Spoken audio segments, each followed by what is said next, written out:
저는 그렇게 식구가 많지가 않습니다. 그런데 이 소수의 인원을 신경 쓰고 사실 제가 케어받는 건데 케어하는 일이 그렇게 쉽지가 않습니다. 교회의 목사로서도 참 하나님께 먼저는 죄송하고 성도님들께 죄송할 때가 많은 거예요. 모든 성도들을 적시에 적합한 방법으로 잘 섬기지를 못하는 그런 경우가 있을 수 있습니다. 모든 사람을 위한다는 것이 그렇게 쉽지가 않은 것 같아요. 그리고 어떤 한 사람을, 많은 사람 가운데 한 사람과 깊은 시간을 보내는 것은 사실 더 힘든 문제다. 그런데 오늘 우리가 읽은 본문 앞에 있는 내용, 사마리아 여인을 만나는 예수님의 모습을 보면서 예수님은 참 한 사람을 얼마나 깊이 생각하시는지, 끝까지 추적해서 그 한 사람을 기억고 찾아가시는 예수님. 저와 여러분을 그렇게 만나 주셨습니다. 여러분 맞습니까? 그냥 대중으로 만나 주시지 않으셨어요. 요한복음이 그래서 참 은혜의 말씀에 놀라운 부분들이 숨어 있어요. 한 사람을 만나신 예수님의 그 이야기가 적혀져 있는 곳이 요한복음에 많이 나와 있어요. 얼마나 예수님께서 한 사람을 깊이 생각하시는지, 한 사람을 만나기 위해서 얼마나 예수님께서 많은 것을 투자하셨는지 오늘 본문 앞에서 보게 됩니다. 예수님은 동시에 모든 사람을 위하시죠. 그러나 또 동시에 한 영혼 한 영혼을 얼마나 귀중하게 여기셨는지 모릅니다. 예수님은 사마리아 여인 만난 이야기 여러분 아시죠? 이 사마리아 여인을 만났을 때 물을 달라고 하셨더랬어요. 사실 유대 남자가 사마리아 여자에게 물 달라고 하는 일은 사실 있을 수가 없는 일인데 그런 일을 하셨어요. 물 달라고 예수님께서 말씀을 하셨지만 예수님이 목이 말라서 물 달라고 이야기하신 것일 수 있지만 사실 대화를 트기 위해서 그렇게 하신 것 같아요. 진짜 물 달라고 하면서 예수님 목말라서 그렇게 이야기하신 것 같지만 실상은 진짜 목마르고 영적 갈증에 허덕이는 사람이 누구냐? 이 여인이었어요. 예수님께 물을 주어야 되는 이 여인이 사실은 이 갈증에 메마른 사람이었어요. 대화 중에 예수님께서 갑자기 이렇게 이야기하시죠. 가서 네 남편 데려와라. 놀라버리죠, 여자가. 갑자기 말이죠. 네 남편 데리고 와라. 근데 뭐라고 이야기한지 여러분 혹시 기억하세요? 오늘 읽지는 않았지만 집에 가서도 한번 다시 읽어보십시오.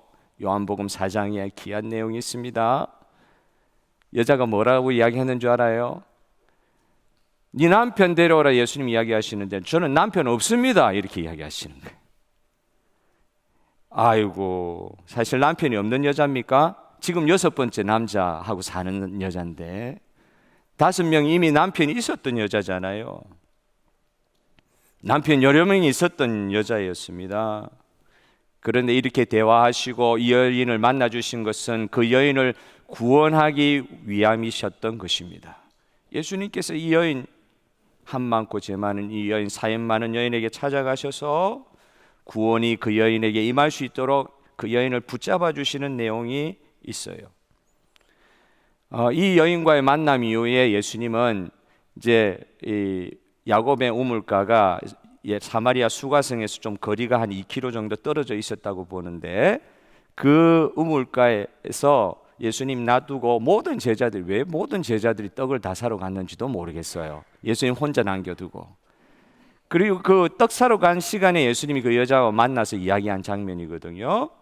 그 예수님께서 이 여인과 말을 마치고 여인이 기쁜 마음으로 동네로 뛰어 들어가고 난 뒤에 제자들이 이제 그 어간에 들어와서 여자하고 이야기하고 있는 예수님을 잠깐 마지막에 본 것 같아요.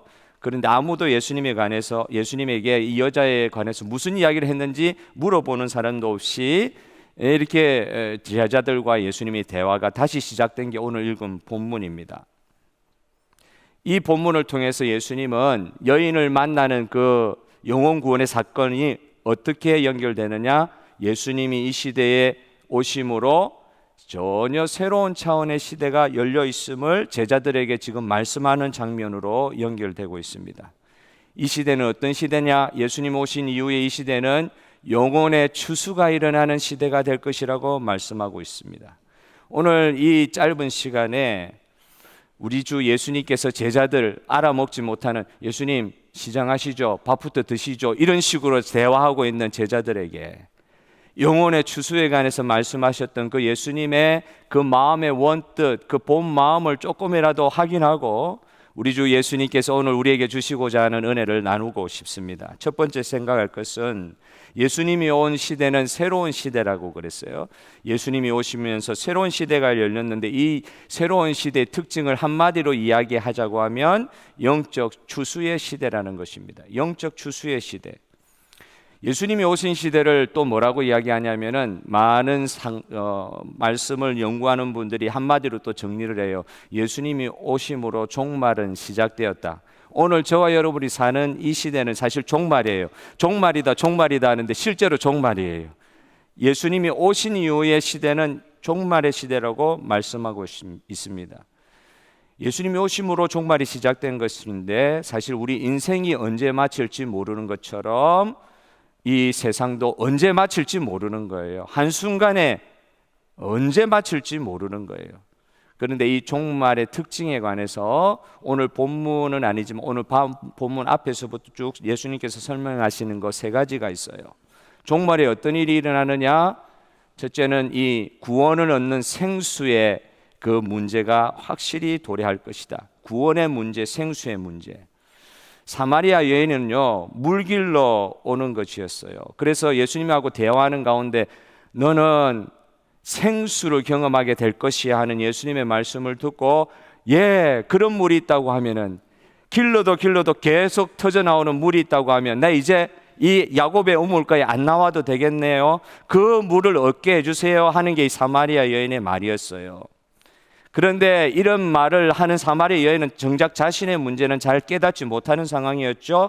자신의 가진 실제 갈증의 핵심, 자기의 이 인생의 문제, 갈증의 이 핵심이 뭔지를 전혀 모르고 물을 이제 기르러 나오지 않아도 된다는 그 방법을 예수님께서 가르쳐 주시는 거하고 솔깃해서 듣는 것이었죠.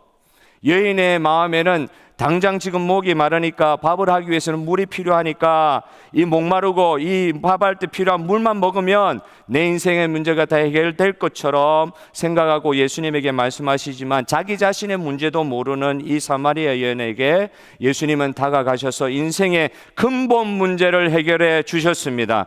야곱의 우물물이 아니라 영원히 목마르지 않는 생수를 먹어야 너가 살 수 있다고 말씀하고 있는 거예요. 그 말은 예수 그리스도 당신을 만남으로 구원받아야 된다는 것을 말씀하여 주신 것입니다. 오늘 우리가 믿는 우리 주 예수 구세주 예수님을 우리가 믿잖아요. 우리의 구원자 예수님은 단순히 이 갈증, 조금 물 먹고 나서 1시간 지나면 다시 물 먹어야 되는 이런 정도의 문제를 해결해 주시러 오신 분이 아니세요. 오늘 저와 여러분을 구원하신 우리 주 예수님께서는 모든 인생의 근본적인 문제를 해결해 주러 오신 거예요. 이건 그냥 한번 먹고 다시 또 먹어야 되는, 오늘 돈 벌고 내일 또 돈 벌지 못하면 내일 굶어야 되는 이런 정도의 문제 해결해 주러 오신 것이 아니라 우리에게 진짜 있는 문제, 우리 주 예수 그리스도를 만나야만 해결되는 그 문제를 해결하여 주시러 이 땅 가운데 오신 것, 이걸 여인에게 가르쳐 주시는 거예요. 종말의 시대는 무엇입니까? 생수로 말미암아 근본적인 인간의 구원의 문제가 해결돼야 되는 것임을 여러분 믿으시기를 바랍니다. 이 문제 해결받지 않으면 예수님을 진실로 만나지 못하면 이 일시적인 문제들 안에서 계속 허덕이면서 계속 물길러 가야 되는 거예요. 그런데 그게 아니라는 거예요. 종말의 때에 생수의 문제를 해결해 주신과 동시에 두 번째로 종말의 때는 예배의 갱신이 일어날 것, 예배의 새로운 차원이 열리는 것에 대해서 예수님 말씀해 주셨어요. 사마리아 여인이 평생 품었던 의문이었어요. 사실 여인은 이 남편 5이나 바꾼 6번째 지금 남자하고 살고 있는데 남편을 5이나 바꾼 이 인생의 문제하고 얼마나 실험하면서 살았겠어요. 진짜 한많죠. 이제 남자라고 하면 지긋지긋할 것 같은데 남자를 또 만나요. 그게 희한하죠. 진짜 남자 만나는 게 지긋지긋할 거 아니에요. 그렇게 바꿨는데. 그런데 지금 또 남자하고 살고 있어요. 이게 희한한 거 아니에요? 이 여자의 인생을 송두리째 사로잡고 있는 거는 그 남편 잘 얻는 문제였을 거예요. 좋은 남편, 이 남편 버리고 나면 저 남자 만나면 이 문제 해결될까? 5번이나 실패했는데도 6번째 똑같은 실패 지금 하고 있는 중이에요.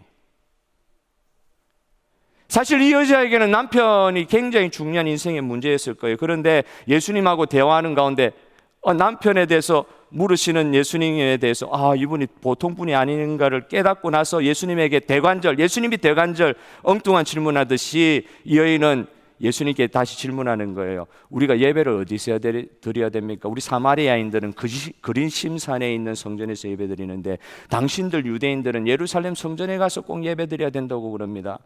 나는 사실 남편 5이나 바꾸는 문제 때문에 괴롭고 있지만 이 문제가 사실 이 예배 문제도 사실 자기에게 굉장히 괴롭다는 거예요. 선지자와 같은 그분을 만나서 자기의 영적인 질문을 던지기 시작합니다. 예배 도대체 어디에서 드려야 되는 거예요? 우리 사마리아인들이 드리는 그리심산에서 드려야 되는 거예요? 당신들 유대인이 드리는 예루살렘 성전에서 드려야 되는 거예요? 그런데 예수님께서 말씀하시죠. 오늘 저와 여러분이 예배 전에 암송했던 말씀입니다. 예수님께서 말씀하신 대로 예배는 이제 종말의 때 예배는 예수님 오신 이후의 예배는 성령과 어떻게 해요? 영과 진리로, 성령과 진리로 어디서든 예배할 수 있을 것이라고 예수님께서 가르쳐 주시는 거예요. 오늘 주님께서 이 남편의 문제 가지고 시작된 인생의 문제를 가지고 시작된 이 여인의 구원의 문제를 타치하시면서 구원받은 자에게 회복되어야 될 예배의 회복을 완전히 회복시켜 주신 예수님을 찬양합니다. 이 여인에게 예배의 회복의 문제를 해결해 주시면 오늘 저와 여러분의 예배의 문제를 또한 해결해 주시는 주님의 은혜예요. 예수님 오신 이후로는 성령과 진리 가운데 예배드리면 된다는 거예요. 장소의 문제가 안 된다는 거예요. 오늘 저와 여러분이 처한 환경이 문제가 안 된다는 거예요. 그렇다고 여러분, 우리가 코로나 이후에도 계속 온라인상에 머무를 수는 없습니다. 예배를 하나님께서 그렇게 규정해 주지 않으셨어요. 하나님은 2-3사람이라도 함께 모여서 예배드리는 예배를 받으신다고 하셨습니다. 할렐루야. 오늘 우리가 드리는 예배, 이것은 저와 여러분의 상황이 어떻든지 간에 주 예수 그리스도의 구원의 은혜를 받은 공동체로서 모여서 드리는 그 예배 가운데 임재하시는 그 성령의 은혜가 이 시간도 임재하는 줄 믿고 예배에 참여하라는 뜻입니다. 오늘 이 시간 성령 하나님께서 그 사마리아 여인과 함께 하여 주신 것처럼 저와 여러분, 예수님을 구원자로 믿는, 예수님을 메시아로 믿는 저와 여러분에게 예배의 은혜가 주어진 줄 믿으시기를 바라요. 오늘 성도들이 함께 모여서 드리는 이 예배 공간이 성령이 임재하시는 공간입니다. 여러분 믿으시기를 바라요. 이 시간에 마음의 문이 활짝 열리기를 바랍니다. 목사가 여러분의 마음을 감동시키는 자리가 아니에요. 이미 성령께서 임하셔서 예배에 참여하는 모든 성도들의 마음문을 열게 하셨을 때 당나귀와 같은 그런 존재가 하는 이야기라도 그 마음속에서 성령이 임하여 주심으로 진리가 확인되는 시간이 예배 시간입니다. 여러분 믿습니까? 성령이 이 시간에 계신 것을 믿어야 돼요. 성령 앞에서는 숨길 수가 없어요. 그 사마리아 여인이 자기를 아무리 숨기려고 해도 예수님하고 이야기하면서 자기를 드러낼 수밖에 없었듯이 오늘 저와 여러분이 이 예수님이 오셔서 이 시간 우리를 성령을 통해서 예수님 만날 때 이때가 이 예배가 우리의 마음에 있는 모든 것을 토로하고 우리의 마음의 중심에 해결되지 않는 모든 문제를 사마리아 여인과 같이 해결받는 예배가 되게 하시는 주님을 믿으시기를 바라요. 오늘 그 종말의 시대를 저와 여러분이 살고 있고 그 종말의 시대에 약속하신 성령과 진리의 예배 자리에 저와 여러분이 있습니다.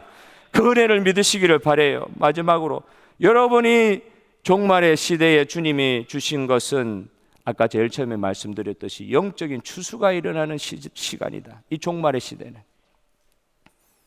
예수님이 말씀하셨습니다. 제자들에게 이야기하는 가운데 제자들 보고 들을 쳐다보고 있었겠지요. 들을 쳐다보라 하신 거예요. 그들의 기준으로서는 아직 추수 때가 넉 달이나 남았다. 넉 달. 한참 시간이 지나야 익은 곡식을 거둘 추수 때가 된다고 하는데 그 들을 보니까 곡식을 거둘 수 있는 때가 아니에요. 그런데 예수님은 제자들에게 이렇게 말씀하십니다. 전혀 추수할 때가 아닌데, 일반 상식으로는 전혀 추수할 때가 아닌데 휘어져 추수하게 됐다. 곡식들이 휘어져 가지고 익어 가지고 고개를 숙이고 추수를 기다리고 있다고 말씀하시는 거예요. 너희 눈을 들어 밭을 보라. 휘어져 추수하게 되었도다. 제자들이 볼 때는 지금 추수할 상황이 아닌데요, 주님은 그렇게 말씀하시는 거예요. 사마리아 여인을 만나고 나서 이 말씀을 하시는 거예요. 유대인은 절대 사마리아인에게 가까이 갈 수 없는데 예수님은 가까이 가셔서 그 불쌍한 영혼을 추수하기 위하여, 영혼을 거두기 위하여, 얻기 위하여 그 자리에 가셔서 실제로 영혼을 거두시고 이 말씀을 하시는 거예요. 눈에 안 보인다고? 지금은 움직일 때가 아니라고? 이 사마리아 여인이 구원받음으로 사마리아 여인이 물동이를 던져주고 자기의 동네로 들어가서 사람들에게 예수님 만난 이야기를 하기 시작하거든요. 구원이 그 조그만 수가라는 동네에 임하였습니다.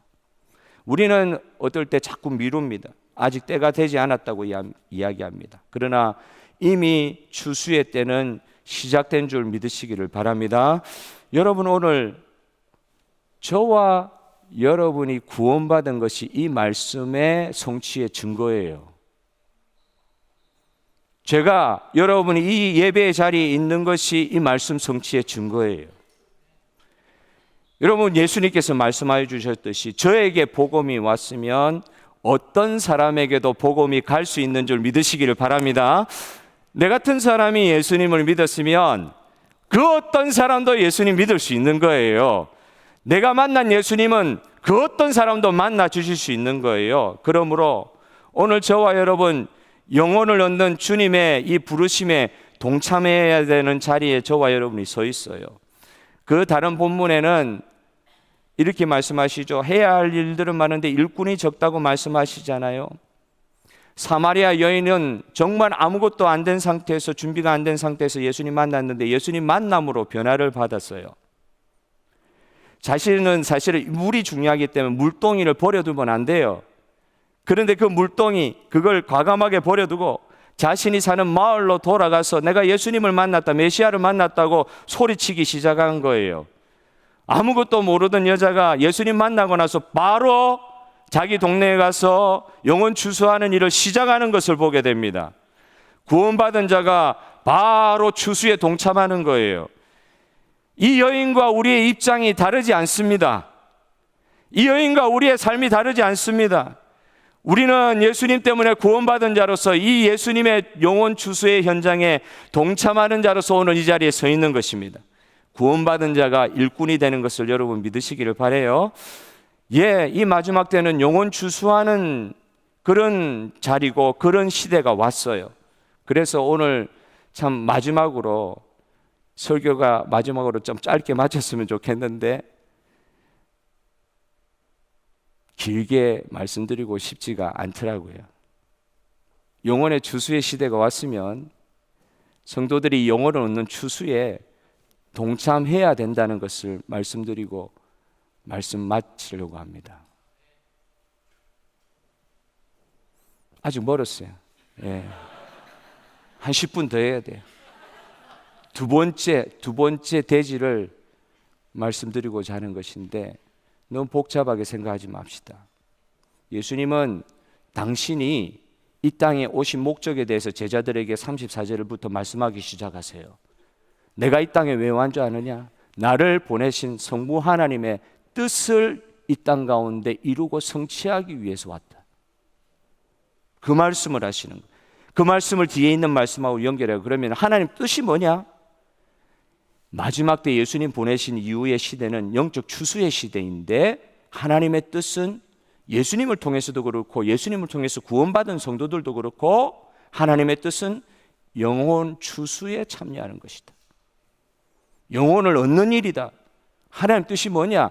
영혼 얻는 일이다. 어느 목사님이 하나님 뜻이 뭐냐고 사람들이 자꾸 물어보니까, 성도들이 물어보니까 성경을 연구해 보니까 하나님 뜻 찾아보니까 보통 단수로 표현되어 있다요. 제가 여러 번 말씀드렸잖아요.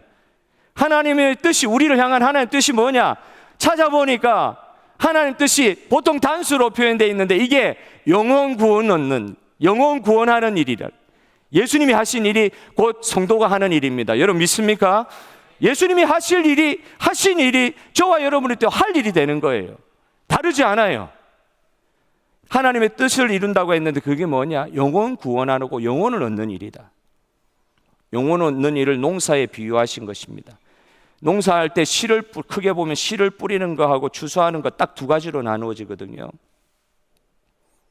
씨를 뿌리고 그 다음에 추수하는 것. 그 사이에 뭐 김 매고 농약 주고 다 있지만 사실은요, 햇빛과 물을 하나님께서 주시지 않으면 그 중간에 식물의 열매가 연걸어가는 그런 시간을 하나님께서 채워주지 않으시면 사실 인간이 하는 게 별로 소용이 없어요.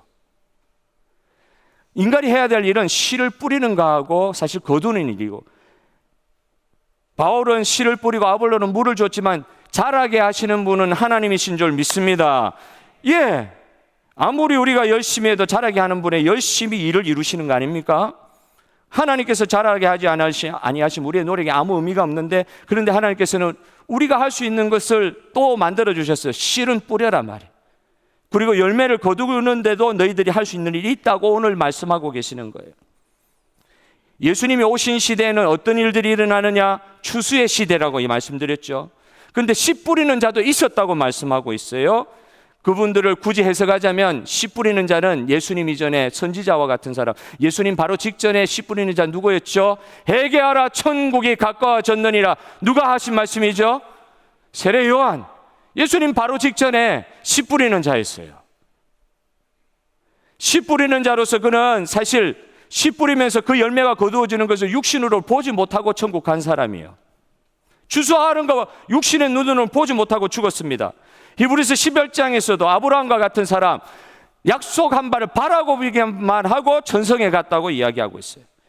시편 126편에는 눈물로 씨를 뿌리는 자에 관해서 이야기하고 있습니다.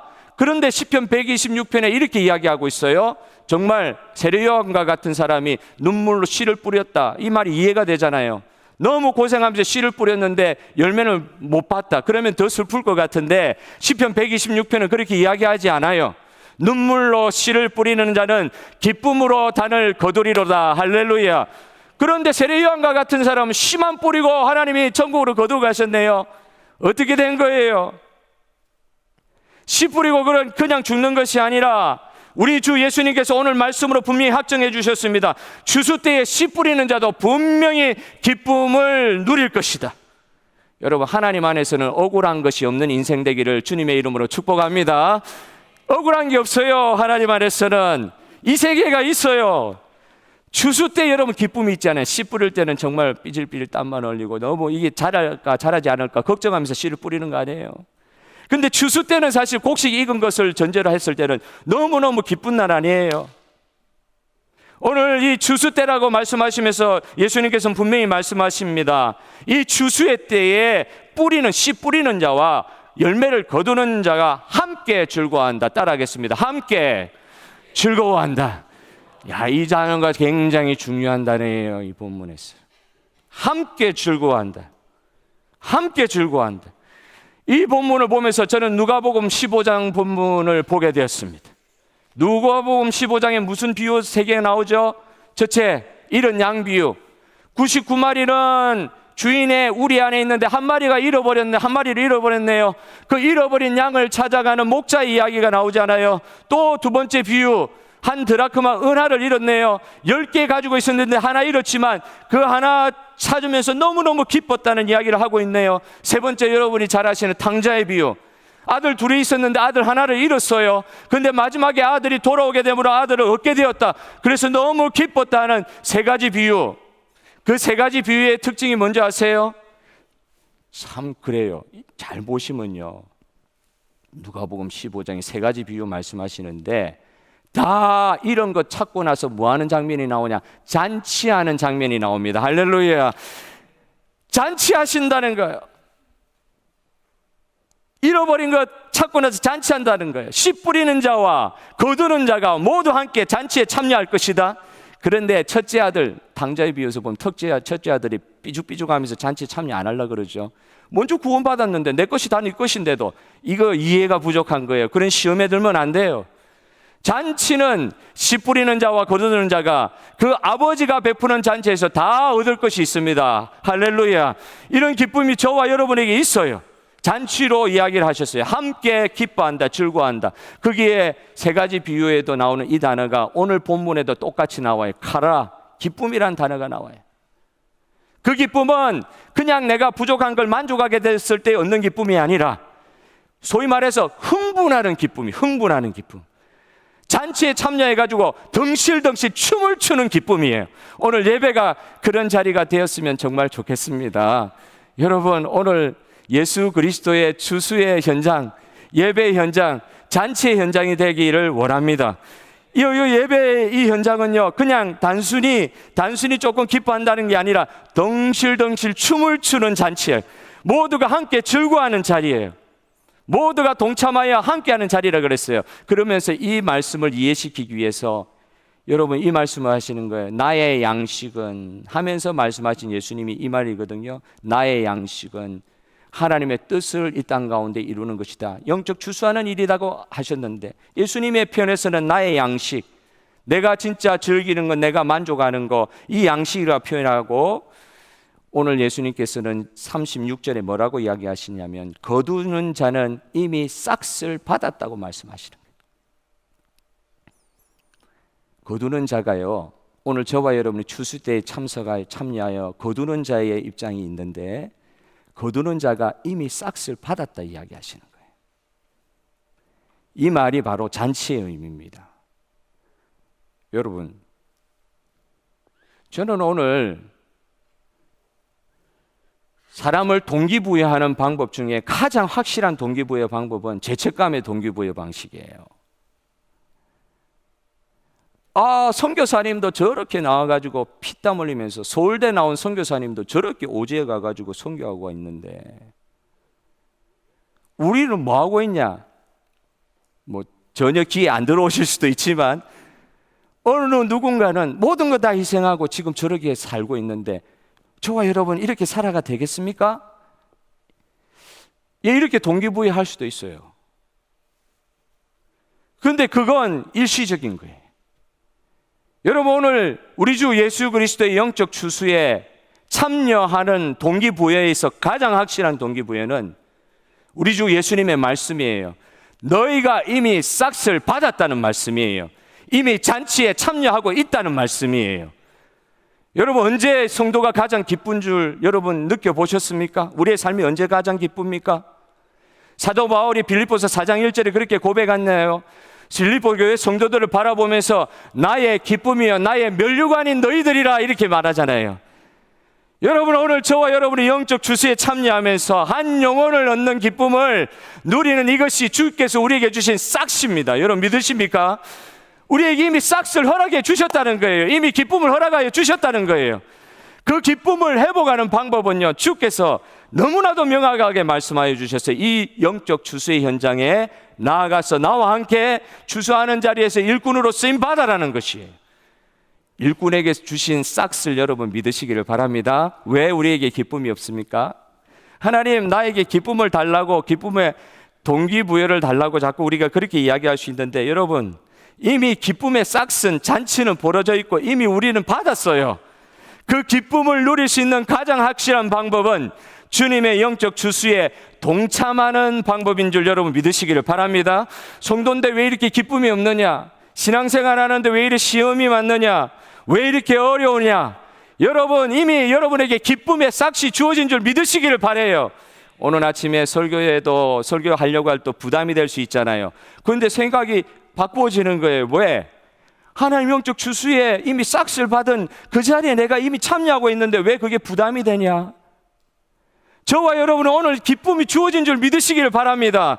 그 찾으시면 돼요. 영적 추수의 현장으로 가시기만 해도, 그런 마음을 품기만 해도 정말 하나님이 이미 허락하신 추수에 그 참여하는 자들에게 허락하신 잔치의 싹을 저와 여러분에게 허락하여 주신 줄 믿습니다.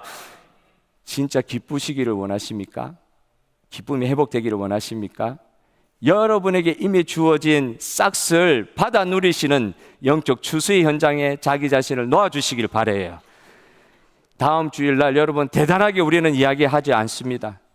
여러분 주변에 어제도 제가 그런 성도님을 또 만나서 이야기하기도 했지만 교회 나오다가 안 나오시는 분들을 만나게 해주시더라. 그런 분들 여러분들 찾아보세요. 예배의 이 현장이 마지막 때에 우리에게 주시는 영적 주수에게 주시는 주수 때에 주시는 하나님이 임재의 현장인 줄 믿으시고, 예배 회복의 영혼의 회복, 주수의 회복인 줄 믿으시고, 이 예배로 부르는 일에 여러분 이번 한 주간 쓰임 받으시기를 주님의 이름으로 축복합니다. 오늘 이 시간 찬송하면서 우리 기악단 우리 반주 오늘 특송을 준비하도록 하겠습니다. 찬송가 589장 1절 2절 찬송하도록 하겠습니다. 589장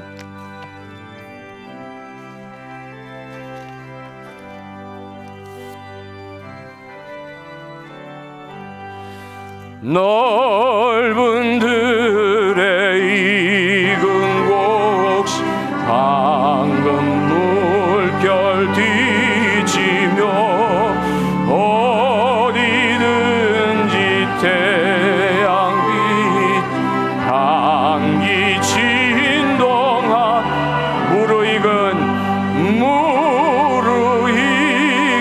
저곡식 낯을 기다리는데 때가 지나가기 전에 어서 추수합시다. 추수할 것 많은 때에 일꾼 매우 적으니 열심히 있는 일꾼들을 주여 보내주소서. 무르익은 저곡식은 낯을 기다리는데 때가 지나가기 전에 어서 추수합시다.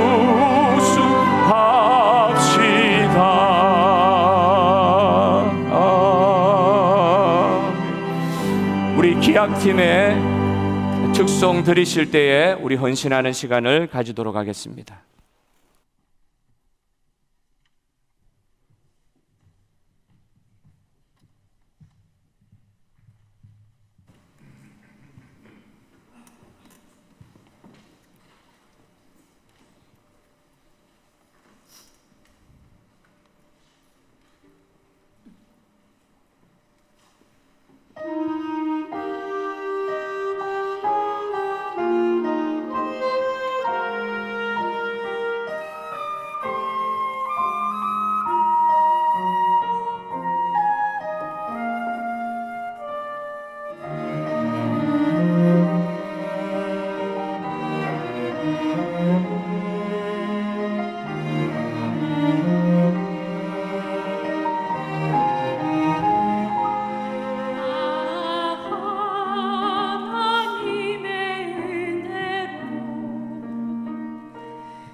할렐루야. 우리 하나님께 영광의 박수를 올리겠습니다. 할렐루야.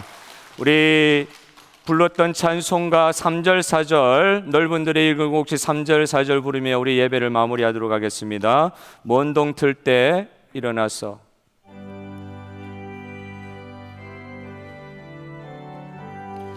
먼 동 틀 때 일어나서 일찍 들에 나가 황혼 때가 되기까지 주수하게 하소서. 무르익은 저곡시 낯을 기다리는데 때가 지나가기 전에 어서 추수합시다.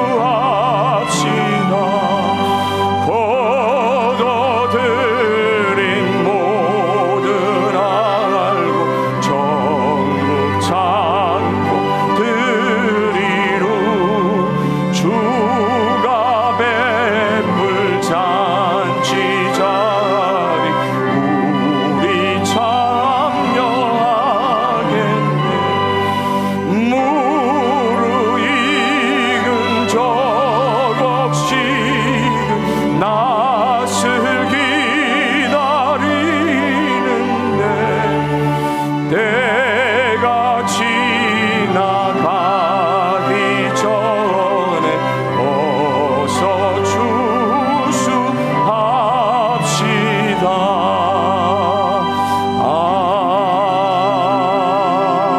아멘. 하나님 아버지, 오늘 우리의 드린 이 예물을 받아주시고 하나님 영혼 구원하시는 추수사에게 마음껏 사용하여 주시옵소서. 주여, 오늘 우리가 예배에 나오며 우리의 영혼이 구원받은 것으로 인하여 감사할 뿐 아니라 이 마지막 때 추수의 때에 일꾼으로 참여하며 이미 받은 싹 천국의 잔치를 누리는 주님께서 주시는 감당할 수 없는 기쁨의 자리로 들어가기를 원하는 모든 성도들에게 예수님이 약속하신 그 은혜의 약속의 성취와 복으로 충만하게 내려 주시옵소서. 주여, 우리가 주님 원하시는 그 자리에 있기만 해도 허락하실 기쁨이 충만하게 될 줄로 믿습니다. 이번 한 주간이 그 기쁨의 주간이 되게 하여 주시옵소서. 기쁨을 잃어버린 자 회복되는 시간 되게 하여 주시옵소서. 주여, 이미 우리에게 싹쓸 허락하여 주신 주님이 믿어지는 한 주간이 되게 하여 주시옵소서. 주님이 계시는 그 자리에 나도 가게 하여 주시옵소서. 그리하여 우리 주님이 나누어 주시는 영원 없는 기쁨의 큰 은혜의 자리, 나의 기쁨이여 멸류관이라고 하는 동력자들의 하나님의 그 기도가 우리의 기도가 되는 그 자리에 우리가 다 갈 수 있도록 이번 한 주간 축복하여 주시옵소서. 예수님의 이름으로 기도하옵나이다. 아멘. 지금은 우리 주 예수 그리스도의 은혜와 하나님의 사랑과 성령의 교통하심이 오늘 예배에 나와 구원의 기쁨을 싹을 이미 주신 것에 누릴 수 있는 천국 잔치의 기쁨을 회복하기를 원하는 모든 성도들의 머리 위에와 피로 값주고 사신 교회 위에 지금부터 영원토록 함께 있을지어다.